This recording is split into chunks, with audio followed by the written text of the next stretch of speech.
اتصلت بالصناعيه وقلت لهم اشتغلوا في السور فوق السطح. تموري بحاجه تانية يا ست الكل. تسلم لي يا سيدي الحاره. ايوه بس انا واخد على خاطري من اللي قلتولك امبارح. ليه كفلنا الشر؟ الجدع اللي كان عندك ده كان بيحب بايه؟ قصدك رأفت؟ من غير ما تقولي اسمه لاني بتضايق لو سمحتي. يا عم الحاج ده كان عايز يميل دماغها عشان ترجع له. ما تتحشريش انت واسكتي يا كناري. اسكتيش يا بنت. لا مش هسكت بقى يا ست الناس. ما هو حرام عليك اللي عايزه تعمليه في نفسك ده. انت عايزه ترمي نفسك في النار واقف اتفرج عليكي واسكت؟ خش جوه. خشيش يا بنت. يا ست الناس. جرابت، هو انا كلمتي ما بقتش بتتسمع ولا ايه؟ ازاي بقى؟ بتتسمع طبعا. ما تخش جوه يا بنت. انت شايف كده يا عم الحاج؟ شايف كده مؤقتا. يلا خش. حاضر. ايه؟ عينيك الحلوين خلاص بقتش شايف الرجاله اللي رايدينك بالحلال من غير مصلحه؟ ما تنساش يا حاج ان رأفت ده كان جوزي وعندي منه بنت.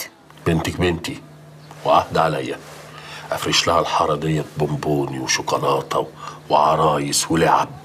عارفه بس هي تتكلم. دي البت مقهوره يعني امها وعندها حاله نفسيه مش عايزه تكلمني. انا اكلمها؟ يا سلام، ده انا حتى حنين والاطفال بتحبني لله في لله كده. تعيش. بس انا مش عايزه ياخد بنتي من حضني بعد ما رجعت لي بحجه ان انا اتجوزت. ياخدها؟ ده انا غير اسمي في البطاقه من انس لانيسه لو حد بس فكر يلمس شعره من شعرها طول ما هي في حاره الطيب.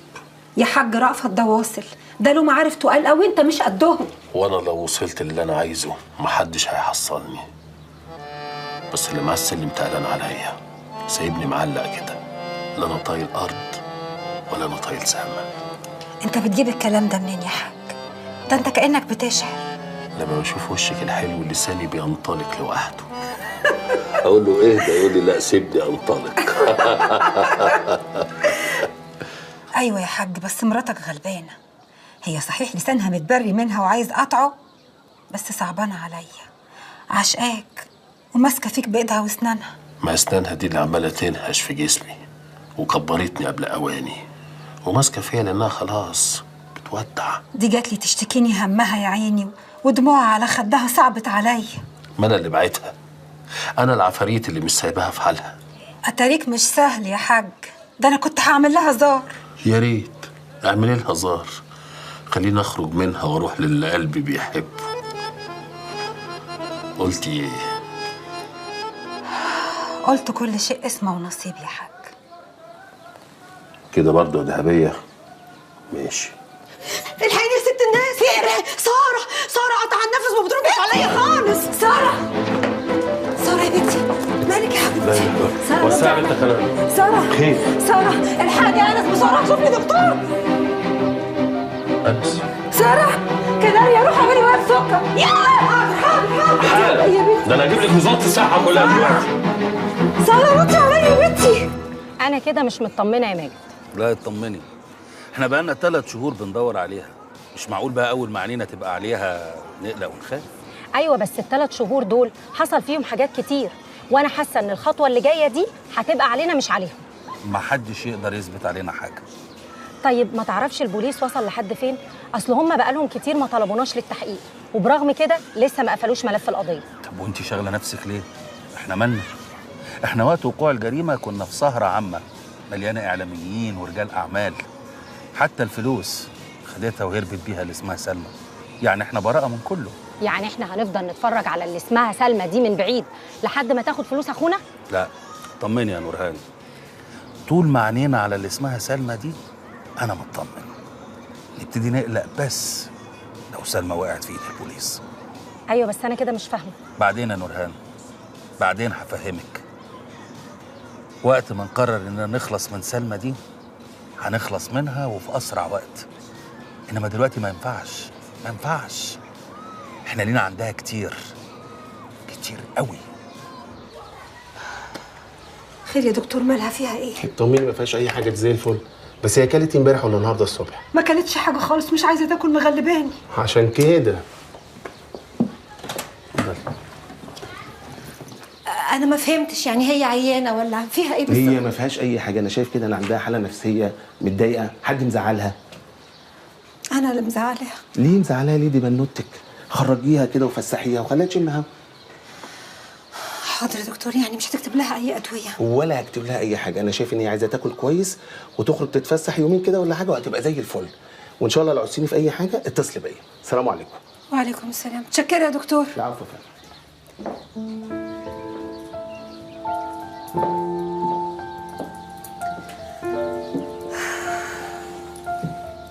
تقلقيني عليكي مش كده؟ تمتحنيني؟ طب ايه؟ نجحت ولا جبت كحكه؟ عارفه، انا زمان كنت خيبانه قوي، ايام المدرسه بقى. كنت بروح لامي بعد كل امتحان وفي الشهاده كحكه قد كده اهو. خدت الاعداديه بالعافيه، وبعد كده قلت خلاص كفايه كحكه على قد كده. اصل كحك المدرسه ده ماسخ قوي ومالوش طعم، مش زي كحك العيد بسكر. انت يا سكر. هحكي لك حكايه. زمان في حصه العربي كان عندنا مدرسه كده كان اسمها سعديه، انا فاكره اسمها. قالت لي تعالي هنا اطلعي اكتبي اسمك على السبوره. كتبت ذهبيه. قالت لي لا غلط، ذهبيه. قلت لها والله ذهبيه. زعقت لي وشخطت فيا، وبعدين قالت لي ذهبيه من الذهب، اللغه العربيه بتقول كده. يومها اتغصت قوي، قلت لها لا، ذهبيه من الذهب، الناس كلها بتقول كده. يومها خدت حته دين علقه عمري في حياتي ما انساها. الله، الو، ما عجبتكيش الحكايه يا اختي؟ يلا هبعت لك كناريه تاكلك، تاكلي احسن بعدين هحط لك في شهاده كحكه قد كده اهو. اضحك بقى.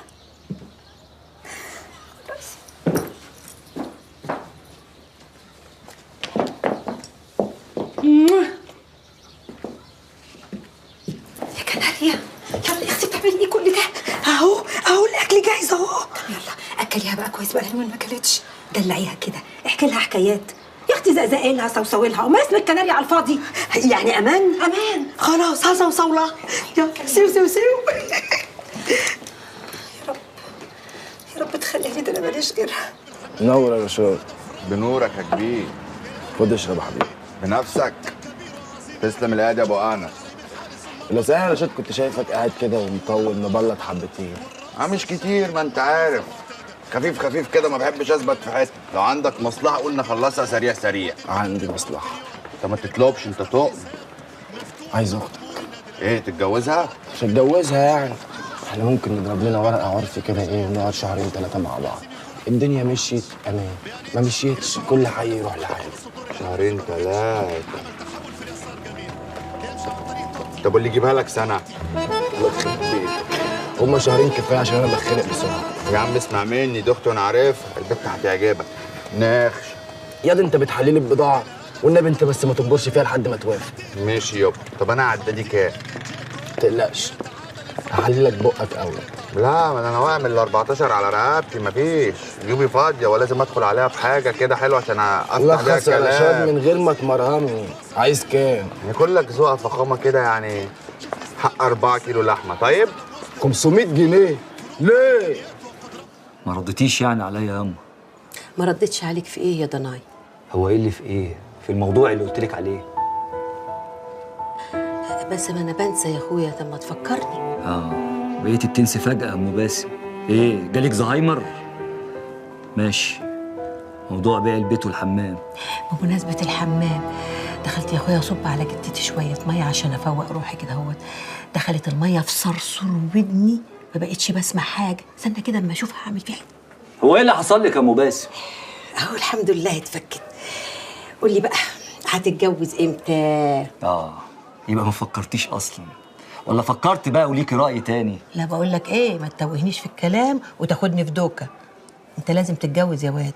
عايزة افرح بيك وافرح بولادك. كده بقى الموضوع مش في دماغك وما فكرتيش في اللي قلتهولك اصلا. ماشي، وبعدين عاوزاني اتجوز ليه يا أم باسم؟ خلاص زهقت مني وعاوزاني اسيب البيت؟ ولا الحاج بقى بتاعك قال لك نجوزه عشان نخلص منه ويغور في 60 داهيه؟ ده بعينه. انا قاعد في بيتك انت، في ملكك مش في ملكه، ومحدش خلاص خلاص خلاص، هو في ايه؟ انت هتعملهولي فيلم؟ والله العظيم الحاج ما اتكلم ولا فتح بقه. انا اللي نفسي افرح بيك، هو انت مش البكر بتاعي؟ نفسي اشيل لك عيال كده وافرح بيهم وانا لسه صغيره يا ولا. هو المرتب اللي باخده من المكتب ما بيكفينيش يا ام باسم. هو على يدك اهو، بذمتك ده يفتح بيت. يفتح رضا والحمد لله، واللي ينقص اكملهولك. طب ما بدل ما تكملي لي، ما نبيع البيت والحمام وكل واحد ياخد نصيبه ويشوف مصلحته وتبقى فرجت على الكل. شوفي طارق ابنك الغلبان اللي مش لاقي شغل، على الاقل ياخد نصيبه ويفتح شركه سياحه صغيره ياكل منها عيش، ويتجوز وانا اتجوز، وتشوفي احفادك وهم بيجروا حواليكي. لكن انت لا، مش عايزه تزعلي جوزك. بص بقى، ما هو انا لا اما اتجنن لا اما هقتل نفسي. ماشي؟ خليكي كده، اللي انت بتعمليه ده ما يرضيش ربنا. شيخه بقى كل حاجه الحاج خلاص زهقت. في بتزعل ايه؟ اسمعي، انا جايب لامك دلوقتي بيع للبيت والحمام، وهناخد من وراها ملايين، هتنقلنا نقله تانيه، ونخرج بقى من الحاره وقرفنا، وكل واحد ياخد نصيبه ونعيش حياتنا زي ما احنا عايزين. لكن امك لا، ما فكرتش في الموضوع، كل همها ما تزعلش ابوك الحاج حبيب قلبها.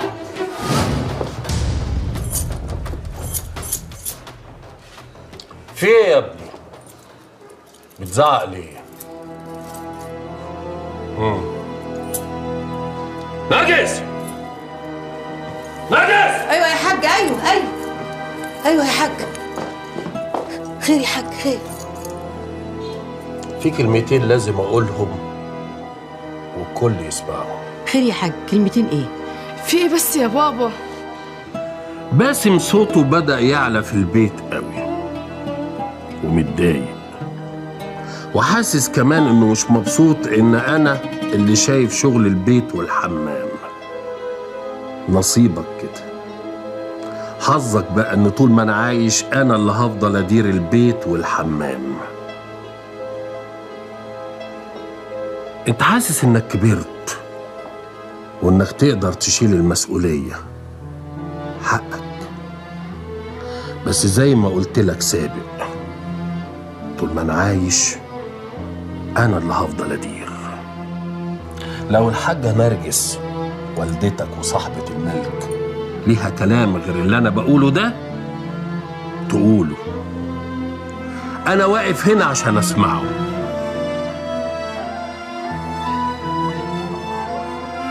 طب ارفع عنكم انتوا الاتنين الحرج. لو عايزان انا اريح واركن هركن.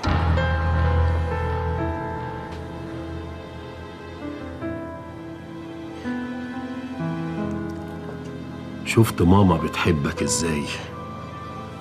ما هنش عليها تقولها قدامك، بس انت متعلم كفاية وبتقراها وهي طايرة، وعارف ان المعنى في بطن الشاعر.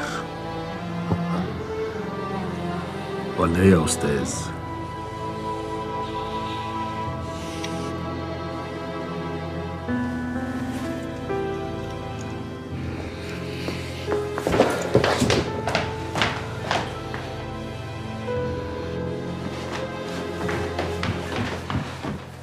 حضري لنا العشاء يا نرجس. حاضر يا حاج. بس بقى يا بدارة، البت لوزة قالت لي انه بتاع يومين وقلب، وعينه زايغه زي ابوه بالظبط. يو، هو الحاج انس عينه زايغه؟ زايغه وبس؟ دي زايغه ولفه ودايره كمان. ده انا بنفسي قفشه وهو بيبص على النسوان اللي في الحمام. يا حلاوتك يا حاج انس. اتاري يا عيني الوليه مراته هتاكل نفسها عليه اكل. سيبنا بقى من انس وخلينا في حسن. يو، انت مش قلتي ان عينه زايغه زي ابوه؟ بقول لك ايه، ان زي ده تسيبك منه وتسلمي شره. اسلم شره ماشي، بس ابعد عنه لا. عجبني ودخل دماغي. وحياة غلاوتك يا ام فاطمه ما هحله. عارفه كل ما اشوفه بيفكرني بمين؟ مين يا بنتي؟ افشاي كومار. افشاي ايه؟ بتاع الفيلم الهندي اللي شفناه اول امبارح. افشاي كومار. وافشاي كومار ليه؟ هو قال لي ليه؟ ابشاي كومار. طب واشمعنى ده مش خان؟ يكونوش يا بنت متبريين منه؟ انت بتقلش ياما؟ هو انا كل ما اضحك معاكي تكبسيني كده؟ كل سهرتكم معايا النهارده. معلش استحملوا. مفيش حد بقى بيستحملني غيركم اليومين دول.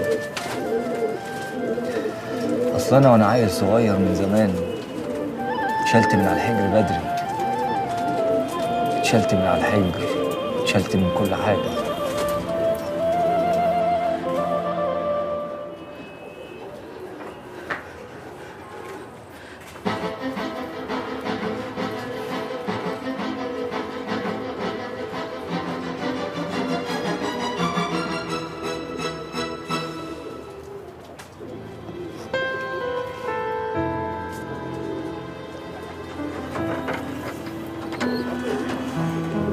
ينفع كده؟ تخدني وفي الاخر تطلع انت؟ امال كنت فاكراني مين؟ مفيش. ايه افتكرتيني الحرامي اللي كان جاي يسرقك رجع تاني ولا ايه؟ اه حاجه زي كده. طب ممكن اشكرك ان انت انقذتني؟ يا ستة او حاجه بعملها تنسيك المقابله الزفت اللي انا قابلتك بيها. ياه انت لسه فاكر؟ انا اصلا نسيت من ساعتها. هو انت كنت بتكلم مين؟ انا كنت بتكلم معاهم. صحيح انا نسيت اعرفك، ده بقى يبقى زغلول صاحبي. اه. ايه مالك مستغربه ليه؟ مجنون مش كده؟ لا عادي، كل واحد فينا في حته لسع، ولو كل واحد ركز مع التاني كل الناس هتطلع مجانين. المهم بقى لما بتتكلم معاهم بيسمعوك؟ مش مهم، المهم ان انا ما برتاحش غير معاهم. كل ما الدنيا بتضيق بيا وعقلي بيودي ويجيب وازهق بطلع اقعد معاهم هنا واشتكي لهم بكل اللي جوايا. ولما بتشتكي لهم بيحسوا بيك كده وبيفهموك وبينصحوك؟ ما بقاش مستني منهم النصيحه، بحاول ان انا اكلمهم وخلاص. لما يبقى في حد بيسمعك ويتكلم معاكي، الزمن اللي احنا فيه ده تبوسي ايدك وش وظهر، لانه ما بقاش موجود.